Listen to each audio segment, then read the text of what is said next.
Hi, everyone. Happy Sunday to you. It's region weather meteorologist Matt Wentz with a look at your forecast. Lots to talk about. We have Christmas coming up in the modeling, which is great. We have kind of a good picture of what's going to happen as we lead up into the Christmas day, and then we can go beyond that as well. And so far, so good in terms of no big snowstorms this year. Am I right? I know a lot of people are hoping for a big snow, at least before Christmas, or some kind of snow. I get it. So we'll dive into the modeling here. We've got a lot to discuss in the Sunday night. I hope you guys are doing well. We had a big Christmas cookie decorating party here tonight. It's felt like a very Christmas weekend with the kids. So are you guys doing anything Christmassy? Do you maybe have the tree up? I'm sure you have the tree up already, but did you guys go cut down the tree this year? Did you do some old-fashioned traditions? What do you have going on in your world? Let us know here in the chat. And I'll let you know the forecasts here coming up. All right, real quick, while you guys let me know what you've got going on Christmas-wise or holiday-wise here over the course of the weekend, maybe coming up next weekend, some stuff going on. We'll try to cater the forecast to what you have going on. So let me know what you have there in chat, and we'll thank our sponsors as we do here on the show. All right, where's my sponsor banner? It's like not missing right now, or it's totally missing right now. That's interesting. There we go. That's a little bit more helpful for our folks that pay for the show. Let me start at the top. FBI buildings. If you guys have a new pole barn that needs constructed, whether that be commercial or residential, or perhaps you have a pole barn on your commercial property or residential property, FBIbuildings.com is the place to go. They've done over 20,000 of them in the Midwest. And they renovate too. If someone else built it and it's falling apart, they'll renovate it for you. They do amazing work. You should check out their work on their Facebook page, FBIbuildings.com. Meals on Wheels of Northwest Indiana. What a great organization. They had a great Light the Night event about a week ago, and they need your help. Listen, this time of year, volunteering and giving of our time, I know it's hard to come by because we're so busy, but they could use volunteers to deliver meals. And the timing on this and the days of the week is so up to you. It's totally up to you. It's all based on your time. But if you can volunteer your time to deliver some meals for them, I'm going to give you a phone number. Call Faith if you can. It's Faith Evers, 219-756-3663. Call her. Just let her know you'd like to give a little bit of your time to donate. How can you help? And basically, they'll set you up, and you'll go deliver smiles to people. And what a wonderful thing to do, especially this time of year. They do great work with wellness checks, all that stuff. It's Meals on Wheels in Northwest Indiana. Would love if you guys could help them out. That'd be awesome. PSA, that's our public service adjusters here in Northwest Indiana, all regional, licensed insured adjusters. And they do great work. What do public service adjusters do? If you have an insurance claim, let's say you have a pipe that bursts in your basement and you've got flooding damage, all right? Haven't had the cold air yet, so we haven't had that much of that of a problem. But if that does happen, or if you have any other insurance claim, tree falls on the fence, whatever it happens to be, call them first or go to their website first and contact them, publicserviceadjusting.com. And what they do, they come out right away. They'll take pictures, they'll document everything, and they'll submit the claim to your insurance agency. You do not have to, and they'll do it real fast. And what they will do is they'll serve as the go-between between you and your insurance agency the whole time. You can sit back, relax, know it's being taken care of, and they'll communicate with you along the way. And they also get you more money than your insurance company would do. That is their main job, is to make sure you get what you deserve for the issue that you have, whatever that claim may be. Publicserviceadjusting.com. Tigerplumbing.net. If you have any water that's going somewhere it shouldn't, tigerplumbing.net is the place to go. They've been with us for over 2 years. They're just wonderful plumbers. All of you rave about them. We haven't had anyone that's had a negative experience with them. In fact, we've had so many positive experiences that I feel like I get more Tiger Plumbing emails and private messages than I do weather questions, which is fine. But tigerplumbing.net, place to go. You can do mobile. I mean, you can take a picture or a video of what's going on and send it to them. They'll come out for free, which is awesome. They're just great. Tigerplumbing.net. Minogue.life. If you have any questions around the world of life insurance, Medicare, Medicaid, we have an expert in the region. His name is Michael Minogue, and the website is minogue.life. He would be happy to sit down with you. A lot of people sign up for these plans over the phone or by mail or by email or online, and you don't know what your benefits are. And what he can do, he can sit down with you or talk with you over the phone, whatever it happens to be, and he can let you know what benefits you have that maybe you're not using. He'll let you know if you have too much life insurance, you might be paying too much for some things, and he can sort out an individual plan. There are no two plans that are the same, and he can cater the plan exactly to what your needs are and what your goals are. in life. And so Minogue.life, the place to go. Also, this is awesome. If you want maybe Santa and Mrs. Claus to show up to your home for a short visit, how cool is this? We have a very special Santa and Mrs. Claus. Maybe bring gifts to the kids, whatever holiday party, whatever it is. He's still got some openings. Again, Minogue.life is a place to go for that as well. He and his wife are awesome. All right, Kate Cusack for Ruoff Mortgage. Kate Cusack is your local lender for all your mortgage needs. She knows that everyday spending and monthly bills can really add up fast during the holiday season. Don't we all know it, right? I mean, it just seems like everything just costs more, and there's gifts that you have to keep getting for people that you're like, oh, I forgot about them, right? So if you're interested in knowing how to consolidate some of your debt, or maybe tap in your home's equity, not for Christmas gifts, but for maybe a future financial need. Maybe you want to get some work done on the house. If you're interested in tapping into your home's equity, which a lot of you have built up a lot of equity by now, reach out to her, see how she can help. She knows, I mean, she's been through this. She's been through refinancing. She's done all this home equity loans and all that. And there's some really good deals out there that you can get that actually make more sense in terms of rates and all that stuff now. And she knows all that. A lot of people struggling with credit card balances, stuff like that. They have some great products to help get some financial relief, because we're all feeling it these days. Again, Kate Cusack for Ruoff Mortgage. You can find her on Facebook. It's Kate Cusack Home Loan Girl. We often tag her in our post. Or you can give her a call, phone number, call or text 219-775-6645. Finally, last but not least, Grieger's Chrysler Dodge Jeep Ram in Valparaiso. They've been serving Northwest Indiana for decades. They've got all sorts of four-wheel drive things out there. If you want to maybe not slip and slide next time we have a little bit of snow, they can help you out with new or used vehicles. Grieger's Chrysler Dodge Jeep Ram in Valparaiso, right on US 30. All right, let's dive into the forecast. Thank you for letting me get through those. We are so appreciative of all of our sponsors. All right, Wendy's looking forward to a Christmas forecast. Hi there, Wendy. Ethan's with us tonight, saying 70s to end the year. Ethan, there is a warm-up coming with that system end of the season. We'll see if we can get in the 70s. Boy, that would be a stretch, but models will show it from now. Hi, Ruth. Yeah, let's dive into the forecast with the snow. Maxwell saying looking mild after Christmas. We'll show that warm-up for you for sure. These graphics, so I just updated the graphics on here. These look good. I like the banners and all that. You guys look great, by the way, your Facebook pictures. Gail looking good there. I like the Christmas background. Good evening to you. Says we need some snow. Susan's been shopping. Christy has a great plug for FBI. She says, my husband used to work with FBI buildings. They are amazing. They're just fun, man. I like working with them and talking with them all the time. They're great. And their work is amazing for sure. Craig Amy, thank you guys. That's awesome. Yeah, we've been on the radio. We're on X-Rock 103.9, Indiana 105, and Z107, but we're also on my old employer now, Lakeshore Public Radio. We're doing forecasts with them. It's so cool to work with them. That's where I got my start in meteorology. Gosh, a long time ago. I mean, we're talking 15 years ago now there. So I'm getting old. That's great. Honor's with us as well. Yeah, Honor, we'll talk about that storm system. Rich is with us, says ho, ho, ho. Hi, Matt and everybody. Linda's with us as well. And we're talking fog in Lafayette. Yeah, it's foggy everywhere across Northwest Indiana. So here's what we're dealing with right now. What I'm showing you is the last 24-hour kind of satellite loop here with the system that brought the rain and all the ice out towards our west. Thankfully, the timing on that was good for us. We could add quite a bit of ice with this system. But it's hanging out towards the east right now. And where we are right now, there's a ton of moisture in place. You see this new system coming in from the west. This brings us rain tomorrow. And it's kind of the reason for this fog, but it also brings a big warm up. You can see this big area low pressure off towards the north. That's going to bring warmer air in, and we're talking 50s tomorrow. Temperatures are on their way up tonight as well. So we don't have any ice in the forecast here tonight.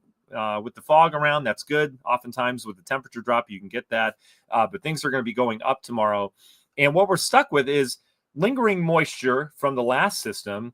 And then we're stuck with more moisture coming in with this next system. So just kind of damp outside. I mean, it's just dreary day, kind of a dreary weekend. And we're going to be dealing with more rain on the way tomorrow. And we also have fog around with all this moisture. That sun angle, keep in mind, is as low as it gets. We have the least amount of energy this week into next week from the sun. So the clouds, they don't go anywhere. The fog barely burns off. There's just not a lot of power from that sun. to get things done. And so that's why we're kind of stuck in this murky atmosphere anytime we get a rain system through. But let's talk about this next one as it comes in, because we're going to get rain out of it. But what this is going to do, this storm system that arrives tomorrow, it's going to bring rain, but it's also going to kind of set the stage for what happens later this week. It's going to bring some cold air back in, all right? And that cold air is going to be hanging out right over us. So I'll show you what I mean. Here's what we're dealing with tonight. Just some scattered areas of drizzle. There's some patchy light rain in spots. Most of it's just drizzle. And we've got the fog, dense fog tomorrow morning for that commute. And then notice as we go throughout the morning hours, we start to develop some showers. This is towards your morning commute right here.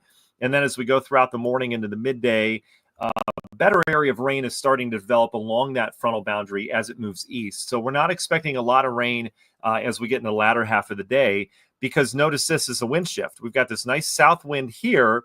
And then as we go throughout the morning into the midday hours, we start to shift it to the northwest, as denoted by these black lines or isobars coming out of the northwest. So we're going to see a temperature drop as we go into the afternoon and the evening tomorrow. And we're still going to have some shower activity around or some areas of drizzle, but it'll be a little bit windier as well. And a lot of this is kind of, if it were a little bit colder, this would all be snow shower activity as that cold air advection works in. But either way, just kind of foggy tomorrow morning. So keep that in mind for your morning commute.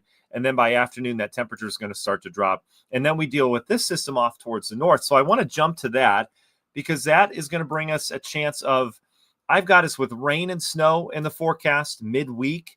But I'm just telling you, this time of year, the models, there's just so much going on in the atmosphere. I don't know how to present this. There's so much going on in the atmosphere. There's storm systems here. The wind's going everywhere because it's a very active jet stream, and there's cold air and warm air that's just battling all over our area, basically, all over the Midwest, the United States, essentially, the northern tier. And so the models change day to day, this time of year, more so than any other time of the year. So we have to keep our eye on little systems, because it doesn't appear there's going to be a lot of snow on Wednesday or Thursday. It looks like a rain-snow mix. We still need to keep a really close eye on it, because these systems can flip like that. And all of a sudden we're talking a 2 to 4 incher, which is causing problems on area roadways, right? So just keep that in mind. I mean, a lot of people, and I know a lot of regional weather folks are really in tune with the weather. And a lot of you look at the models, all right? And you're looking 10, 15 days out, and you're seeing maybe, a snowstorm 10 days out, and then the next day it's completely gone. It's not there. Well, the same thing can happen the other way, where we may not have a storm system or something 2 or 3 days out, and then all of a sudden you're like, oh, that's looking a little different. And then all of a sudden we're dealing with snow. So this time of year is highly changeable. A lot of times in September and October, you can kind of relax. You may not need to pay attention to the forecast as much, right? Because it doesn't change much week to week. But this time of year, just make sure you're plugged into the weather forecast, because what I say tonight, or what any forecast that you get tonight from any meteorologist could change 2 or 3 days later. And I don't want you to be caught off guard by some kind of storm system that comes in that pops up out of nowhere. But I'm telling you, they change very quickly. So I say all that because this system midweek's kind of sneaky. All right, we get this storm through here tomorrow with the rain. We turn a little bit colder on Tuesday. Should be a quiet day. And then you see this little system here. There's 2 different waves of energy with this. There's one coming out of Iowa that will slide through the region. There's another southern stage to this that will kind of head off towards the north. And the big question is, how do they combine? Most models, including the Euro, which we're looking at, don't phase or combine those systems. They keep them kind of separate, and it doesn't become a powerful low or anything like that. It gets stronger as it goes east, but for us, it's not much. But again, if things line up a little bit differently, it's something we need to watch. So in the forecast right now, I have a fairly dry Tuesday, and then Tuesday night into Wednesday, I have rain and snow. I know the Euro is showing mainly snow in this model, and it's not much. It's about an inch, maybe an inch and a half, which, waking up Wednesday morning may produce a little coating on roadways if this verifies. But other models are showing a little bit more rain mixed in. So I'm going to go rain-snow mix moves in here Tuesday night into Wednesday, and then it's out of here, becoming a much bigger system out towards the east, and we're just left with cold air again. What we're going to see as we head into the weekend, it's going to turn colder around here. Temperatures are going down pretty much every day this week after tomorrow. So by next weekend, I know a lot of you have holiday party plans, maybe get-togethers pre-Christmas. Maybe you're just buttoning up all that holiday shopping. Next weekend looks cold. I've got both days in the 20s, and we're going to have to keep our eye on lake effect snow potential and a clipper system coming in. So let's look at that as we go through our Thursday. We may have a couple lake effect flurries, and then this is our next system to watch. This moves in Thursday night and Friday. This is a clipper system, an Alberta clipper. It's got quite a bit of moisture with it for an Alberta clipper. There's quite a bit of Pacific moisture driving into this. But what this will bring, depending on where this track goes, right now, the low pressure center on the Euro goes pretty much right over the region, kind of an elongated low. And most of the snow is going to be on the northern end of that. So there's not a lot of snow for us, but we're still 4 or 5 days out from this. So we need to keep an eye on this, because if this shifts south, we're dealing with a different storm system. If it shifts north, we're dealing with a different storm system as well. So the Euro right now brings in some snow showers, and that's what I'm going to put in our forecast here Thursday night into Friday. And then once it gets by here, we'll have to keep an eye on kind of how the wind turns off the lake, because this would produce widespread snow showers for us here in all of the region, and it could bring some heavier bursts of snow, maybe Porter and LaPorte County as we go into Friday, as that cold air is coming across the lake. And then for the weekend, notice how the lake effect snow is still going. Perhaps some other kind of clipper comes in with a quick coating to 1 inch on Saturday, and then it kind of just keeps snowing around here Saturday and Sunday. I'm going to get some water real quick. So we turned snowy and colder this weekend. The 12Z run wasn't quite as crazy about the post snow here. Notice how it didn't bring that clipper system in here, or the secondary one, but it keeps the lake snow going Sunday. This is in the Monday, the 23rd. So either way, it's turning a little snowier this weekend. Not a lot of snow, but we'll have to keep an eye on the system and the lake effect to see what it does. Right now, lake effect looks to target LaPorte County over towards South Bend, where it usually is, right, up into Berrien County. But we need to watch it, because if that high pressure shifts a little bit, we may have more of a northerly trajectory to it, which would bring Porter County into play. Big picture as of right now is that we turn colder next weekend. That's a lock. We know we're going to turn colder, and there are going to be snow chances, one with a clipper system sometime Thursday night into Friday, and then lake effect snow chances into next weekend with that cold air, and perhaps another clipper that slides by with some lighter snow amounts. And then we'll fast forward. This is Christmas Eve day on the Euro, and this is Christmas Day on the Euro. Notice the Euro has some snow coming through Christmas morning. Wouldn't that be magical? It has heavy snow down in Nashville. That's interesting. But we'll see. Here's why this is not something we're really going to spend a lot of time on, because the GFS for the same time frame has a bunch of rain moving in here. It has kind of a totally different setup. So Christmas Day and Christmas Eve still up in the air, as it should be. But some of the models are showing that we may be holding on to at least some snowfall from this weekend, which would make it a white Christmas. All right, we'll talk about that in a second. Here are your temperatures. This is the forecast I most align with. Notice tomorrow we're up into the 50s. Temperatures will scale back in the afternoon, and then we're talking 40s on Tuesday, so colder, and then back into the 30s and eventually 20s for the upcoming weekend. Here's the big question. Do we warm up for Christmas? Excuse me, still fighting whatever we've had the last 10 weeks. Notice how the models start to warm us up for Christmas. I do want to show you the range on this, though, because this is the Euro. Let me go to the 12Z. This is the Euro's range, which is usually pretty accurate, right? It's got a 55 tomorrow, so nice and mild tomorrow. And then temp scale back. It's got 20s this weekend. A little bit colder, says the Euro.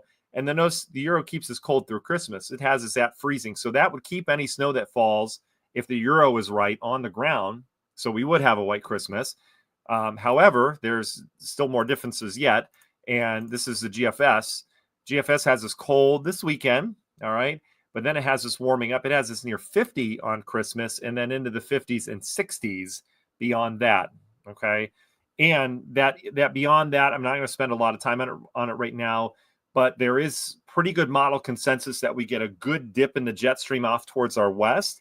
That would support cold air coming into like Texas, Kansas, the southern plains, and that would spin up a low pressure that gets going out of the Gulf, which would bring a lot of rain our way. It would bring a big warm up our way, which the models are hinting at right before New Year's. And it would also bring maybe severe weather chances close to us, which is not uncommon for December when you get systems like this. So that'll be something to watch. But it does look like there's some kind of warm up post Christmas. Doesn't last very long, but it would be a surge on some kind of big storm system that may unlock Arctic air for much of January. There are signs that January is going to be very cold across. I mean, I'm not just saying like January cold because it's January, but very cold even compared to average across much of the upper Midwest and the Great Lakes. So there are signs. Doesn't mean it's true, but that's kind of what we're seeing in the weather world. All right. So that's what we do temperature wise. So let's talk snow, and then we'll talk snow on the ground for White Christmas. Then we'll answer your questions. Okay. That's where we're headed here. So here's Euro snowfall. Here's that. This is okay. So this is taking into effect that storm system Wednesday night and Thursday that we talked about that we need to keep an eye on. Right now, Euro's saying maybe a half an inch or so with that. It would be kind of slushy, not too big of a deal. But remember, we're getting colder beyond that. So whatever falls then would likely freeze, and we'd be adding to it. All right.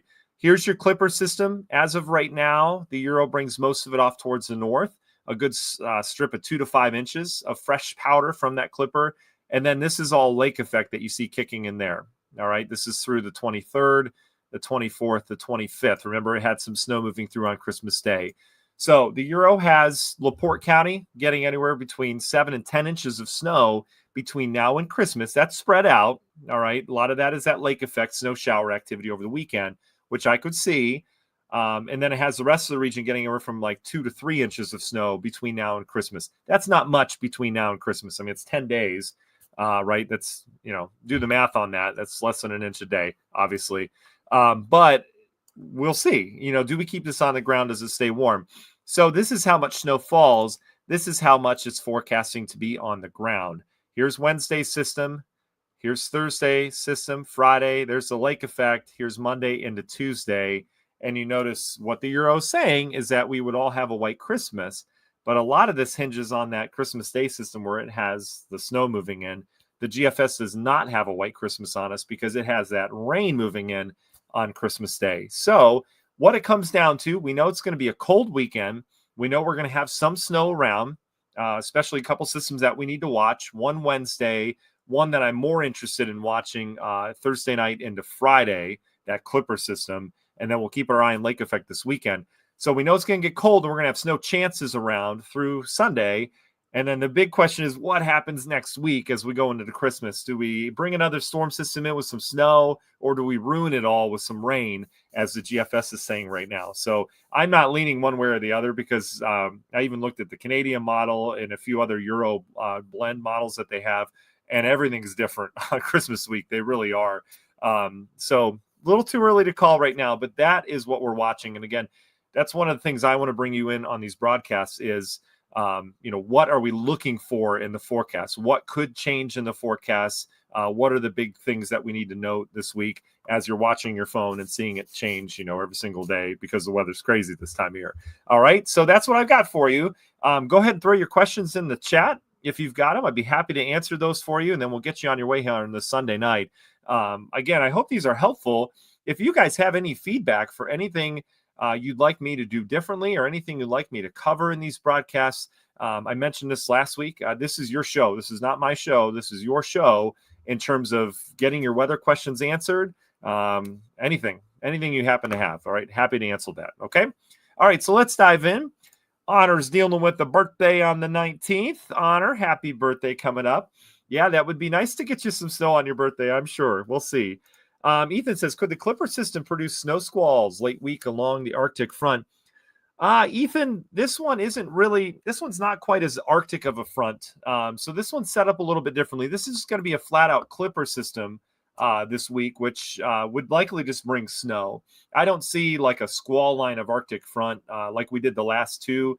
You have to have some seriously cold air behind that. And we've got cold air with this one, but it's not that hit where we go from 40s, to zero.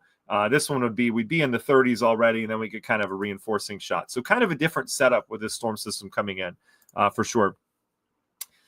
Yeah, well, that's tough to say, Ethan. Ethan says, I think the pattern signal for January supports blizzards. It's really there's no pattern that supports blizzards because there's not a pattern that supports 50 plus mile per hour winds. But in terms of snowstorms, Ethan, for sure. If we're going to we need cold air in place, and it does look like we're going to have that cold air for much of January. As of now, again, this could change, but that would certainly be the first ingredient that we need, right? Is the cold air. And that's not what we've had the last couple of years. And so with cold air in place, it's just a matter of time before we get a couple storm systems through here for sure. Cindy, you're welcome. Yeah, Tyler's seeing it as well. January looks to be very cold.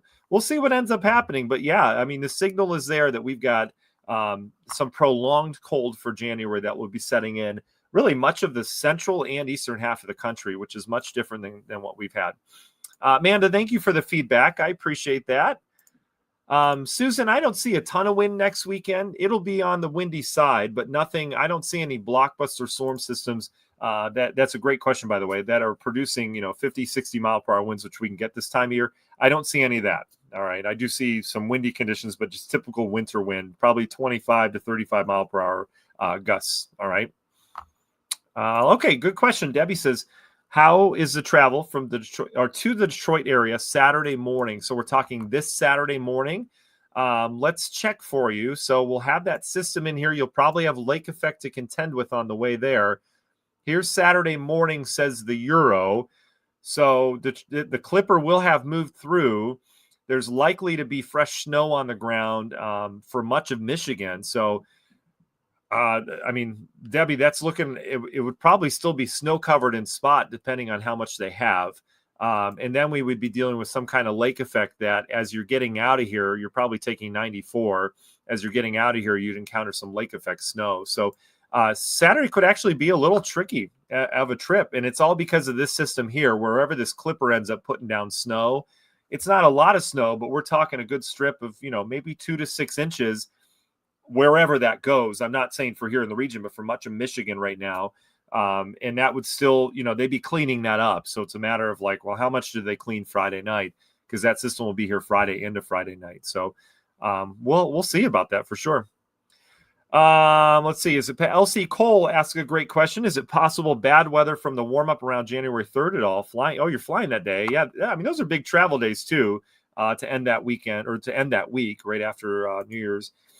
So in terms of that system, it's too early to tell, but yeah, I mean, there could be severe weather with it. There could be a lot of wind with that one. Let me show you kind of what it looks like. I'm going to go to the GFS. All of them are actually pretty similar on this, but I'm going to go to the GFS just to show you because it goes longer range into that system. So here's the system we're talking about right here. Again, models are showing something similar to this. This is right after Christmas. This is 26th, 27th. It's got some kind of big low pressure off towards our west with a huge warm up out in advance of it. That's why you saw the 60s that the GFS was forecasting out ahead of it. I could see some severe weather in here whenever that front decides to get here, which is right in here. This would be your severe weather risk. This is the 29th. So LC, we're not quite there yet. And then that system would head by, maybe severe weather heading off the East Coast. And then we'd bring in much colder air for New Year's Eve, New Year's Day. All right. So that system would probably be out of here, LC. And we just have colder weather around here. But the timing of that, if that system were to hit, 27th, 28th, 29th, we're probably going to be dealing with some other kind of system, 4 or 5 days later. So I don't like the fact that it's quiet on New Year's Day because that would tell us that maybe January 3rd might have some active weather because it usually doesn't stay quiet for long in terms of the East Coast. So something we'll need to watch for sure. Derek, that's a great question as well. My favorite model to fall since GFS is all over the place. GFS is all over the place. It's kind of embarrassing.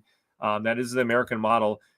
The Euro seems to have it. I mean, it really does. And the Euro doesn't have it as well now, or no model has it well in the winter. But, I tend to lean Euro. I think a lot of meteorologists do. A lot of meteorologists kind of up in the air when a couple of years ago when the Euro and the GFS were kind of battling out for, I know they did a lot of tropical comparisons with them. Which one's better? But I tend to lean Euro. When we get into the high-res stuff, we have a model at work called the Graph, which is it's not. I don't think it's available to the public, but I like that one the best for near-term stuff. It seems to have a really good handle on it. They've all got different algorithms that put different factors and different data into it. And I know there's some other ones coming out. I believe Google has one that's supposed to be better than all of them. That'll be released, and a lot of private companies working on different models. So, I mean, ultimately, they just want to be able to forecast the weather and get rid of all the meteorologists. I swear. But we're not there yet, so that's good. So we're going to continue to do the show on Sunday nights until then. All right, so there's that. That's Ethan. You've got a nice trip on January 16th. Well, a little far out in the forecast, but that'll be nice. LC, you're welcome for sure. Yeah, Maxwell. I mean, the storm track has not set up over us yet. It has, but it's been zonal. All right, we need, if you want big snows, which I assume that's what we're kind of thinking about, we need a storm track that sets up from southwest to northeast, right through the region, or just off towards the south, right, where we would have the cold air in play. And we haven't had that big trough over the Midwest yet, where we get those big storm systems. This right here, as we go, I pulled the wrong model. The GFS, as we go into the days after Christmas, that develops that pattern, all right? But we're on the warmer side of things. But does that, once that front goes by, as we're getting into the latter half of the month, beginning of January, does that storm track still stay there, but off towards our east, and then we bring something in? Again, it's speculation at this point, but that's what I would like to see if we're going to get some storms around here, is to get that storm track going where at least you get those undulations versus kind of this northwest flow that we've been stuck in for a while, for sure. Okay. All right. Well, I think that's it. I hope that covered everything for you guys. Again, we're on all sorts of radio, Northwest Indiana, starting bright and early tomorrow morning. So to get you on your commute to work, you'll get out there safely. Also, regionweather.com. Place to go. You can sign up for emails on the right-hand side of the screen. We send you a daily email every single morning. That's about it. We try not to overwhelm. And also, if you guys missed it, the Region Weather Store is open for a limited time. Probably going to keep it open for a month or so. There's a ton of fees with it. But anyway, it's regionweatherstore.com. The link is on our Facebook page a couple posts ago. But I appreciate a lot of you getting your Region Weather t-shirts. I know. And listen, this is just for fun. All right. I don't feel like you need to get a t-shirt. All right. But every couple weeks, someone's asking me, hey, where do you have your t-shirt from? And this t-shirt's from regionweather.com or regionweatherstore.com. Our supplier's back. They've got great colors. They promised me that they're going to do some fast shipping. They're probably not going to make it by Christmas because we're not Amazon. But if you like a Region Weather sweatshirt or a hoodie or anything like that, certainly feel free to grab that gear for a limited time. Okay. All right, Ethan. Yes, I'll be there bright and early. I'm there all week this week. Not taking off till next week. So that's it. Okay. All right. Mary, have a good evening as well. Rich says, I'm going to leave you with this, guys. Rich is going to leave you with some great words today. Spring is 94 days away. Rich, we are so close. I wish spring meant that we warmed up. Spring in the last couple of years has meant like another month and a half. So there's that. Nick, thanks for joining us, buddy. I appreciate it. Thank you guys for spending time on the show here tonight. Have a wonderful week. We'll be on the forecast all week as always, but certainly do appreciate you guys. All right. Have a good night. We'll talk to you soon.